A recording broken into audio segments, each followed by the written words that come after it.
అప్పు సమస్య కావచ్చు, అది నీతోనే క్లియర్ అయిపోవాలి. నువ్వు దేవునికి బలమైన శక్తితో నింపబడు.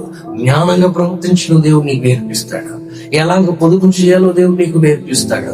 ఎలా సంపాదించాలో దేవుడు నీకు నేర్పిస్తాడు. నీ సమస్యలు అప్పుల భాగంలో నుంచి నువ్వు సంపూర్ణంగా విడుదల పొందుతావు. అలా కాకుండా నువ్వు ఏదో బ్రతికిస్తావనుకుంటూ వెళ్ళిపోతే ఆ అప్పుల భారము కాస్త నీ పిల్లల మీద పడిపోతుంది. నీ పిల్లల చదువులు ఉండవు, నీ పిల్లల యొక్క పరిస్థితి ఎదుగుదల ఉండదు. వారికి ఒక శాపముగా, ఒక మొయ్యలేని భారాన్ని, అప్పుల భారాన్ని వాడిని ఎత్తి మీద పెట్టిన వాడు అవుతావు. అలా ఎందుకు ఉండాలి? మన దేవుణ్ణి నమ్ముకున్నాం కదా, ఆయన మనకు ఆధారం.